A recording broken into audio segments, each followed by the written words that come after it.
Сайн цаана үзэгчтэй хүмүүний амьдрал гэдэг тааж мэдхийн аргагүй онцгой мэт зүйлсээр дүүрэн байдаг. Та бидний амьдрал хоорондоо ажилгүй олон зангилаатай олс мэт. Гэхдээ тэр олсны зангилааг зөв тайлж чадах юм бол амьдрал өөрөө бидэнд үр жимсээ харамгүй харилдаг үлээ. Бидний нэвтрүүлэг тандад загтал бичсэн хүмүүст байнга зөвлөгөө өгдөг Монгол Хүн байгууллагын зөвлөгч нар бас энэ удаа тантай уулзаж байна. Тэгээд энэ удаагийн дугаарт маань бас нэлээд монголчуудын амьдрал нийтлэг тохиолддог асуудлаар загтал бичиж нэгэн эмэгтэй бидэнд хандсан байгаа. Юуны түрүүнд танд загтлыг хүргэе.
Энэхүү бидэнд итгэж найдаад өөрийн гэр бүлд тохиолдсон асуудлаа загтал болгон илгээсэн эгчтэй баярлалаа. Тэгээд энэ бол Монголын нийгэмд Монгол гэр бүлүүдийн нэлээд нийтлэг байдаг тийм асуудал байгаа тий. Тэгээд та бүхэн дээр ч гэсэн энэ асуудлаар гэр бүлүүд нэлээд ирж зөвлөгөө авдаг баг. Тэгээд тэр гэр бүлүүдэд өгдөг зөвлөгөөгөө бас энэ эгчид маань өгөх баха та бүхэн. Энэ загтлыг уншаад харж байхад энэ эмэгтэй маань одоо 4 хүүхэдтэй эмэгтэй гэж хэлсэн байгаа тийм. Тэгээд нөхөртөөгөө амьдраад олон жил болж байгаа. Тэгээд 4 хүүхэдтэй одоо том нь 14 настай байна тийм ээ. Тэгэхээр энэ хамгийн багадаа 15 жил амьдэрсэн юм гэр бүл байна гэж харж болно л доо. Тэгээд 15 жилийн туршид энэ гэр бүлийн амьдрал ямар байсан бэ гэдгийг энэ одоо загтал дээрээс нь харж болж байгаа. За тэгээд юуны өмнө энэ гэр бүлийн талаар чухал зүйлийг өгүүлмээр байна л да. Аливаа гэр бүлүүд гэдэг бол өөрсдийнхөө харилцааны онцлогоор өөр өөр байдаг. Тэгэхээр тэр харилцаа хийгээд тэр үе уламжилж байгаа тэр зан чанар тийм ээ тэр талаас нь хараад гэр бүлийг эерэг ба сөрөг гэр бүл гэж хоёр хувааж үздэг. Тэгээд сөрөг чадамжтай гэр бүл гэж одоо ямар гэр бүлийг хэлдэг вэ гэвэл энэ гэр бүлд биелүүлэх ёстой одоо нөхрийн үүрэг гэж байна. Эхнэрийн үүрэг гэж байна. А энэ биелүүлэх ёстой үүргүүдээ одоо биелүүлж чадахгүй байгаа. Тэр гэр бүлийг одоо сөрөг чадамжтай, сөрөг давтамжтай гэж хэлдэг. Тийм гэр бүл гэж хэлж байгаа. Тэгээд энэ гэр бүлийг харах юм бол яг тийм сөрөг давтамжтай гэр бүлийн юм онцлогуд ингээ харагдаж байгаа. Тэгээд сөрөг давтамжтай гэр бүлд одоо ямар онцлог байдаг вэ гэвэл одоо хамгийн гол ихэнд одоо харагдах тэр шин чанар нь болохоор болцолтой хайр байна. Тэгэд хилээгүй ч гэсэн энэ болцолтой хайрыг тавьснараа энэ дүрмийг хүн болгон ингэ мэдэж авсан байдаг. Тийм учраас сөрөг гэр бүл одоо өөрийн ирэхгүй тийм сөрөг давтамжтай байдалд ордог байгаа. Тэгээд энэ сөрөг давтамж нь магадгүй тэр амьдралд нь нэг удаа биш цаашдаа өөр хүүхдэд те үе удамд нь ингээд уламжлах юм хандлага байдаг. Сөрөг гэр бүлийн нөгөө талын одоо эерэг гэр бүл байна. За эерэг гэр бүл гэж онцгойлон юу гэж хэлэх вэ гэвэл болцолгүйгээр зүгээр л байгаагаар нь бие бинийгээ хүлээж авч хайрлаж байдаг. Ийм гэр бүл бол одоо эерэг гэр бүл гэж хэлж байгаа. Онцгойлоо одоо энэ дэр Библийн үгээр амьдарч тийм ээ. Энэ үнэн үгийг хайраар хэрэгжүүлэн гэж амьдарч байдаг. Ийм гэр бүлүүд үүнд одоо багтж байдаг. Ерөөсөө гэр бүл гэдэг бол эхнэр нөхрөөс л эхэлж байдаг. Таны ярианаас сөрөг гэр бүл гэдэг нэлээх ярьлаа тий. Тэгэхээр энэ сөрөг гэр бүлийн энэ сөрөг давтамж, сөрөг хандлагуудаас гарах арга зам ямар байд юм болоо? Ер нь эерэг гэр бүл ч сөрөг гэр бүл ч аль аль нь гэр бүлүүдэд ингэж уламжлагдаж одоо үе дамжин уламжилж ирж байдаг л дээ. Тэгээ энийг маань бас гэр бүлүүд маань эцэг эхчүүд маань ер нь эмээ өвөө маань ч гэсэн өөрсдөө бас ингэж хүүхдүүддээ үлдээж байна гэдгээ ерөөсөө мэддэггүй. Энэ бол хэрвээ сайн зан чанар, сайн хүмүүжлийг ингэж үлдээж авах юм бол үнд өв тийм ээ. Муу зан чанар, муу одоо тэр сөрөг үйлдэлүүдээ үлдээж авах юм бол одоо маш муу одоо тэр бэлгийг үр хүүхдэд үлдээж гин гэсэн үг байна. Тэгээ эндээс гарах арга зам нь юу вэ гэхээр бид ертөнцийн эзний бүтээл тийм ээ, ертөнцийн эзний хүүхдүүд учраас ертөнцийн эзэн хэрвээ бидний гэр бүл дотор байж чадах юм бол бид нар бол энэ арга одоо гэр бүлийн энэ сөрөг одоо хэлбэрүүдээс амархан гарч чадна. ертөнцийн эзнийг мэдгүй байгаа, ертөнцийн эзнийг таньж чадахгүй байгаа тэр хүмүүсийн хувьд бол тэд өөрсдөө гэр бүлийнхээ асуудлыг өөрсдөө шийдвэрлэх гэж хичээн. Өөрсдөө тэр асуудал дотор хутгалдаж тийм ээ, өөрсдийнхөө хүсснээр тэрийг шийдвэрлэж байгаа учраас арга замуудаас гарахад бас маш хэцүү. Эргээд тэр өөрсдөө бид нар энэ ингийн сайн гэж бодсон зүйлээ л хийж байгаа. Эхнэр нөхөр хоёр хоёулаа хамтдаа яг ертөнцийн эзэнлөө ингээ хандаж чадчих юм бол асуудлаа тийм ээ. Хэрвээ хүүхэд асуудал гаргалаа гэхэд аав ээж хоёр хоорондоо бие биендээ тэмцэлдэг биш, зөвхөн ертөнцийн эзэнлөө хандаж түүнд одоо бүх зүйлийг хилждэмээ түүгээр бүх зүйлээ зохицуулж чадчих юм бол энэ асуудлууд нь бол гэр бүл дотор шийдвэрлэгдэнэ гэсэн үг.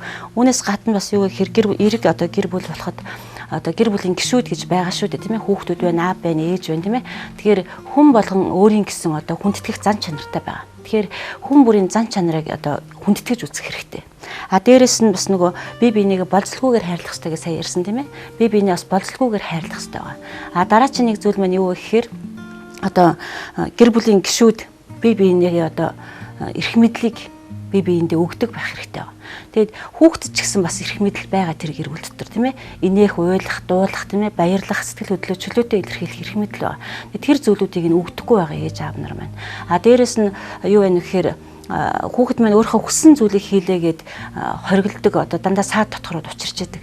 Тэгээ энэ маань бас хүүхдүүдэд маш хүнд тусдаг л да. Хэрвээ хүн маань зураг зурж яхам дөө миний өвч нь ямар сайхан зурдаг юм бэ гэх юм бол тэр хүүхэд өөрийгөө бас тодорхой хэмжээгээр тэр гэр бүл дотор хүлээн зөвшөөрүүлж чадчихна гэсэн үг. Тэгэх юм бол чи юугаа хийгээд дими юм зураа суугаад байгаа юм бэ? Бойл наатахаа одоо хураа гэх юм бол тэр хүүхэд бас тодорхой хэмжээгээр эрх мэдлэн зөрчигдөж чинь гэсэн үг байна. Тэгэхээр энэ зүйлүүд маань гэр бүл дотор бас маш чухал үүрэгтэй. Тийм зүйлүүд байна. Нэвтрүүлэг маань Библиэлд суурилсан зөвлөгөө өгдөгөөр онцлогтой байгаа тий. Тэгээд ийм гэр бүлийн талаар ер нь Библиэлд юу гэж заасан байд юм болоо? Гэр бүл гэдэг бол их онцгой байгууллага байгаа. ертөнцийн эзэн гэр бүлийг бүх байгууллагын өмнө хамгийн нэгдүгээрт байгуулсан байгаа. Тэгэд яг Библи ертөнцийн одоо бүтээгдсэн эхлэлээс эхлээд ертөнцийн төгсгөл хүртэл бүх зүйл Библиэлд байдгаа гэж бид нар ярьдаг тийм.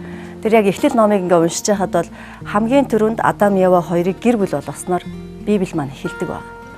Тэгээд гэр бүлийг бүх байгууллагын түрүүнд байгуулснараа маш онцлогтой бөгөөд гэр бүл бол ерөөсө бүх юмний суурь гэдгийг бид нар ярьдаг тийм. Тэгээд сургаалт төгс номын 12 дугаар бүлгийн 4-дөр ингэж хэлсэн байдаг л да. Сайн эхнэр нөхөртөө титэм юм аа.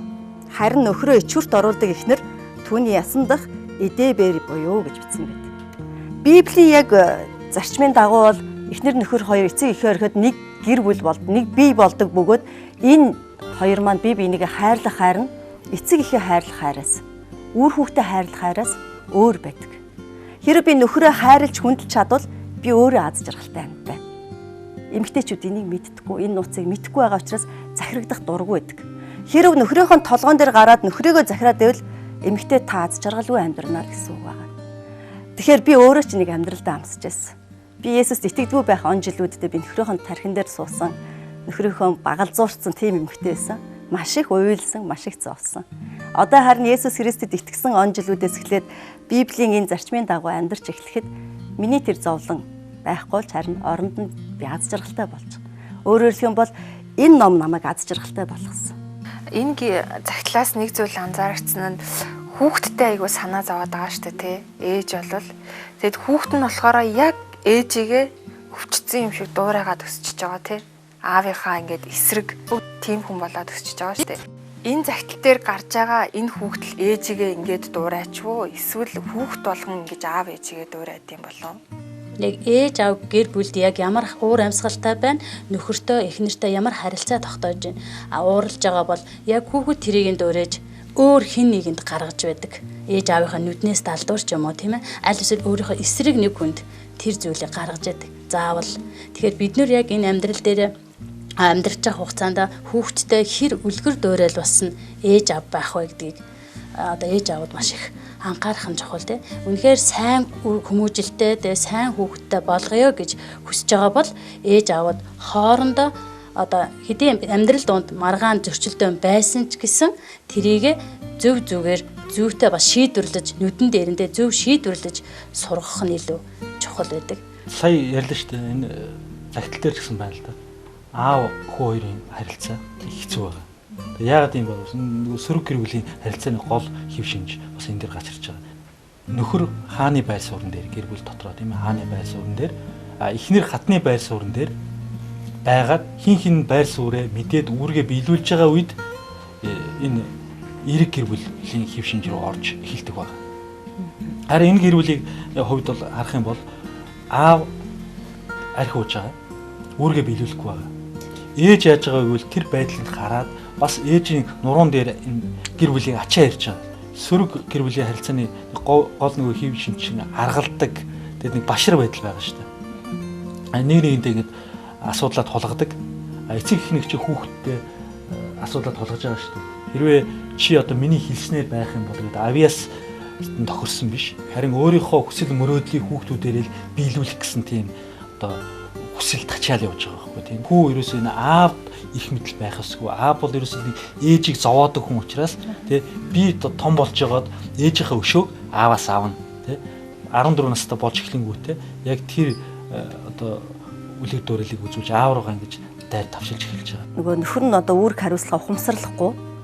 Тэгээд эхнэрийн одоо нуруун дээр бүх үүрэг хариуцлага гадаа гарч гэрт орж эм гэж ярьдаг штэ монголчууд. Тийм амьдрал яг одоо эднийд бий болцсон байгааг бид нар харж байна те.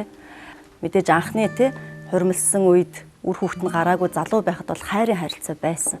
Мэдээж тэгээд л гэрэлсэн байгаа. Гэтэл явандаа энэ нөхөр үүрэг хариуцлагагүй байгаа байдал магадгүй нөхрийн одоо тэр найдвар муутай байдал ч юм уу янз бүрийн тохиолдлоос одоо яг ямарыг мэдэхгүй эсвэл одоо архиудаг ч юм уу тийм шалтгаануудаас болоод эхнэр сүлдэн хүүхдүүдийн төлөө тэр үүрэг хариуцлагыг өөр дөрөө авснараа нөхрөө хайрлах юм болдог баг. Тэгээ нөхрөө нөгөө хайрлах юм болсон эхнэрийн бүх нөгөө найдвар бүх одоо тэр анхаарал хэн рүү төвлөрдөг вэ гэхээр үр хүүхдүүд дээр очдөг баг. Тэр тусмаа том хүү дээр. Том хүү дээр ерөөсө нөхөртөө найдаж исэн, нөхөртөө итгэжсэн тэр бүх зүйлдээ аваад том хүү рүүгээ шилжүүлдэг баг. Тэгээд нөгөө том хүүтэйгээ маш ойр дотно болоод харилцаатай болдог. Тэгээ нөхрөө хайрлах байхаар том хүүтэйгээ ойр дотно харилцаатай болоод тэгээ ер нь хүүхдүүд рүү итгэхэр чинь нөгөө ээжийг нь зовоож байгаа байдлыг хүүхдүүд харахтаа энэ аав л буруутай гэж хараад идэг учраас аав руугаа хүүхдүүд ч гэсэн яг одоо эсрэг болж байгаа. Тэгэхээр энэ гэр бүлд хэн ганцаардж байна гэхээр аав нь ганцаардчихж байгаа. Аав нь ерөөсөө харилцааны дандаа ээжээс нь ч сөрөг харилцаа, үр хүүхдүүдээс нь ч сөрөг харилцаа ирэхээр энэ хүн ганцаардаж эхэлдэг. Гэр бүл босны дараа тийм ээ нэг нэгнээс тэр хүсэн хүлээж яадаг зүйл байгаа шүү дээ. За энэ намайг ингэж хайрлаасаа, энэ ингэж хандаасаа тий бас надтай ингэж ойлгоо шүү гэд ингэ бодож байгаа. Гэтэл тэр хүсэл шаардлага нь ингэ биелэгдэхгүй байгаад эхлэхлээр энэ бол намайг хайрладаг хүн биш юм байна тий миний хайрлагч хүн биш юм байна гэд ингээд дотор талдаа ингэж хүн болгонд гэж бодож эхэлдэг. Харин бие биенийг Есүсийн одоо болцолгүй тэр хайрлаж эхлэх үед өөрөлдөл тэр гэр бүл хаанчлалын сайн мэдээ хүлээж аваад өөрчлөгдөх үед энэ гэр бүл өөрчлөгддөг.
Ер нь бол гэр бүлд эренбит дараа гэдэг зүйлийг бол ертөнцийн эзэн тогтоогоод өгсөн байгаа. Тэгээ Библиэлд гардаг шүү дээ.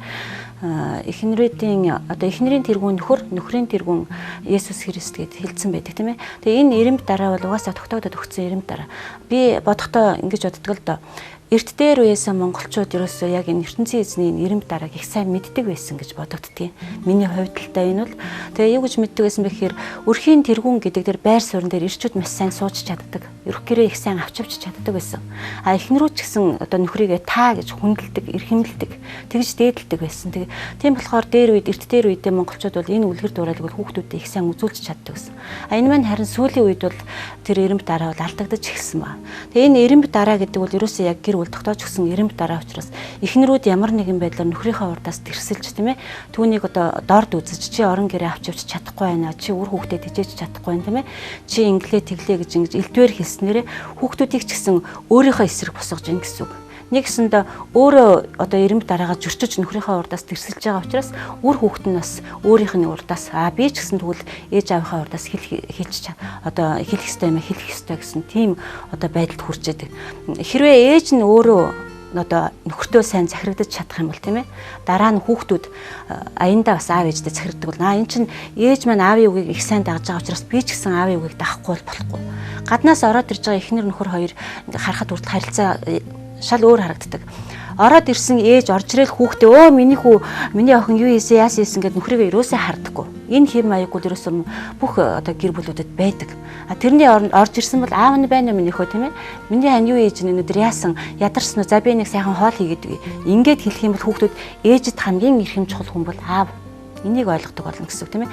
Ингэснийхээ дараагаар харин за том хүүдэд хандж болно тийм ээ. Минийхөө өнөдөр яв хичээл нь яасан бэ? Хичээл нь сайхан болсон уу? Сургууль дээр нь юу болов яав юм тийм ээ. Ингээд асуух бол хүүч гэсэн дүүнэрийнхаа дээр би бас эрх мэдэлтэй гэдгийг мэдэрдэг болно. Хамгийн сүлд тэр жоохон одоо хүүдэд хандж болно тийм ээ. За миний охин өнөдөр юу хийж өссөн бэ?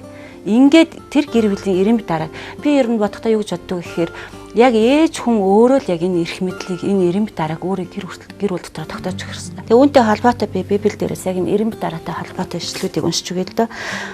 Колосай 3:18-аас 21 хүртэл. Эхнэрүүдээ эзний таалалд нийцүүлж нөхөртөө захирагдагтун. Нөхрүүдээ эхнэрээ хайрлахтун тэдэнд бүх хатуу ханд. Хүүхдүүдээ бүх талаар эцэг ихтэй дуулууртай байгтун. Ингэх нь эзэнд таалагдана. Эцгүүдээ хүүхдүүдийн сэтгэлийг мохоохгүй тулд тэднийг бүү урдуул гэсэн. Яг энэ эренбит дараатай энэ ишлэлийг хэлсэн байна. Тэр ээжүүдээ та нар бас өөрсдийгөө бас сайн ажиглаараа тийм ээ. Би өрхийн тэргүүний суудал дээр суудсан байна уу үгүй юу тийм ээ. Би нөхрийнхөө өмнөөс ямар нэгэн зүйл хүүхдүүдтэйгээ нийлээд төрхирч гин үү тэрслүү хандж гин үү гэдэг. Тэр зүйлийг илүү сайн анхаарч өөр дээрээ бас анализ хийж үзээсэй гэж хүсэж байна. Тэгэхээр ганцаар цаав бол яг гэртээ орох дургүй байдаг. Яг тэгэл тэндээс донтолт эхэлдэг байгаа. Магадгүй энэ өнөөдөр арх ус уугаад байгаа шалтгаан эндээс ч байж болно.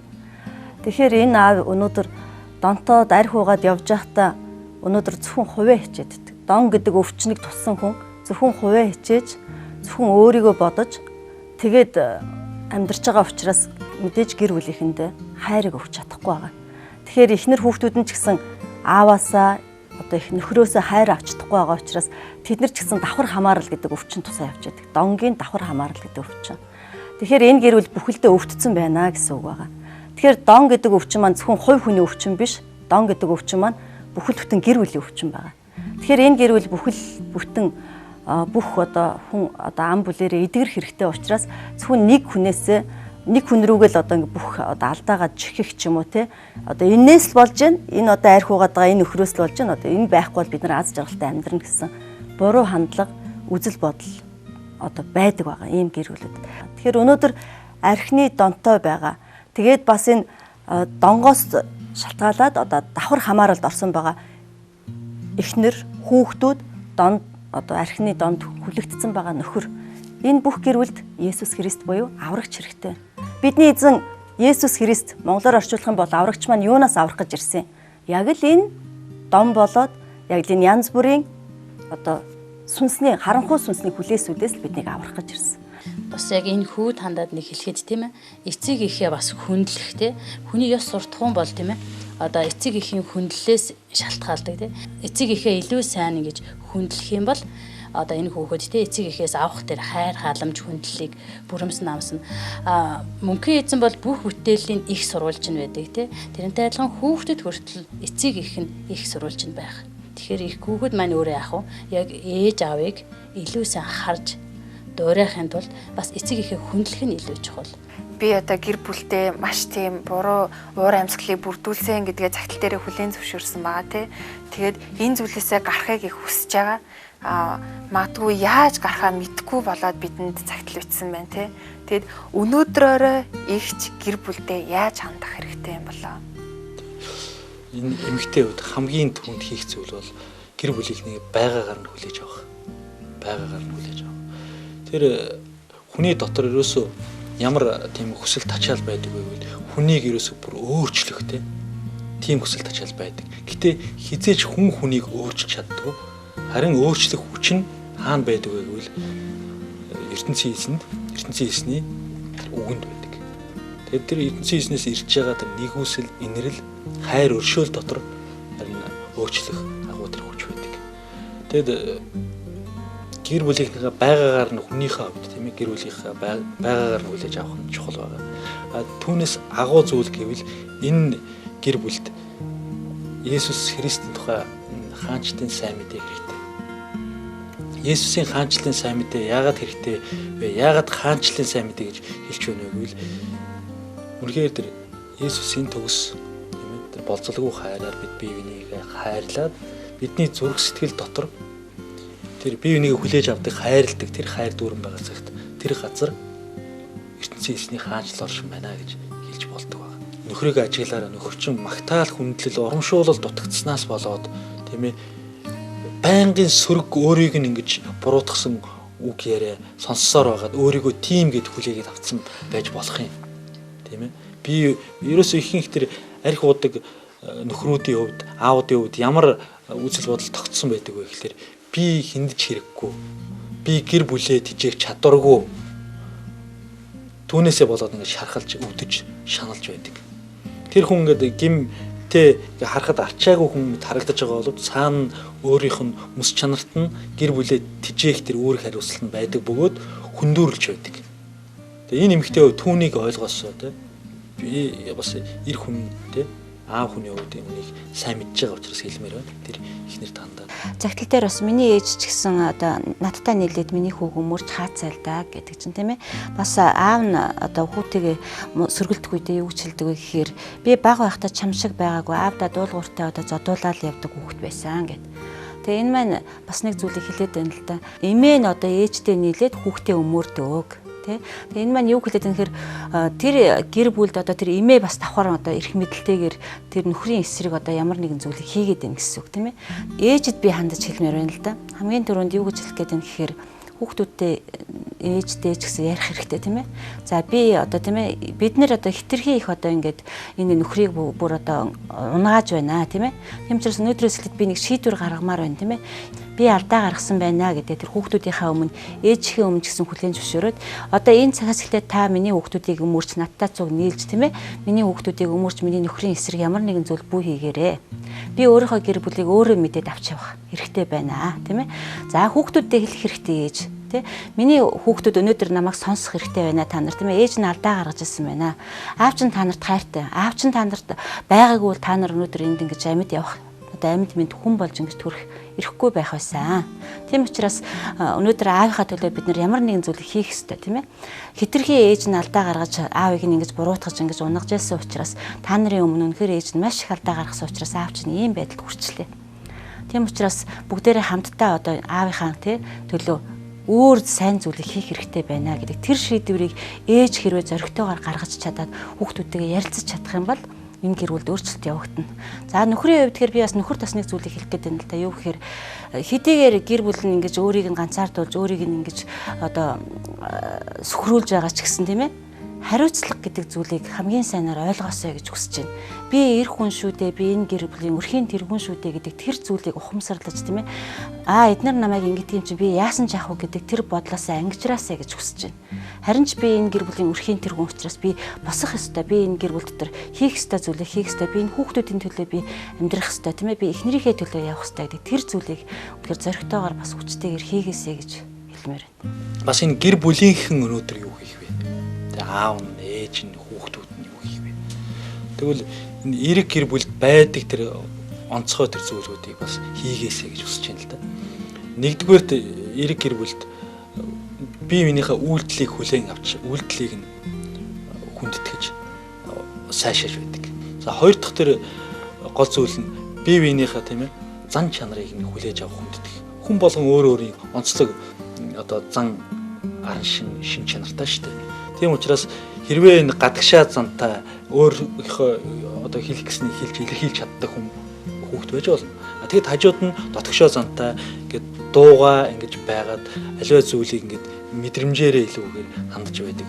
Тийм хүүхэд байж болно. Тэгвэл зан чанарыг нь хүлээж аваад энэ хүүхэд маань ийм онцлогтой зан чанартай шүү дээ гэдгээр нь харьцуулалгүйгээр хандаасаа тийм. Гурав дахь зүйл нь гэвэл бие биенийхээ оршин байгаа тий амьдран байгаа тэр одоо үе оршихуйг нь хүндлээсэй гэж хүсэж байна л да. Одоо ийм зүйлүүдийг эхний ээлжид хийгээсэй л гэж одоо гуймаар байна. Бас хүсмээр байна. За бидэнд хандаж загтал бичсэн эмэгтэйд маань чин сэтгэлийн зөвлөгөөрөө тусалсан та бүхэндээ баярлалаа. Тэгээ загтал бичсэн эмэгтэй маань бид бүхний сая өгсөн зөвлөгөөгөөр дамжуулан гарц байгаа байна гэдгийг олж харсан байхаа гэдэгт бид итгэж байна. Үзэгч танд ч бас шийдвэрлэхэд хэцүү ямар нэгэн асуудал байгаа бол бидэнд хандаж загтал бичээрэй. Бид таны загталд чин сэтгэлээсээ хандаж ертөнцийн эзний үг болох Библиэлд суурилагдсан зөвлөгөөгөөр туслах болно. Эх 7 хоногийн Баасан гарагийн 18 цагт танд өгөх зөвлөгөөнийхөө хамт эргээд уулзцгаая. Баяртай үзэгчтэй.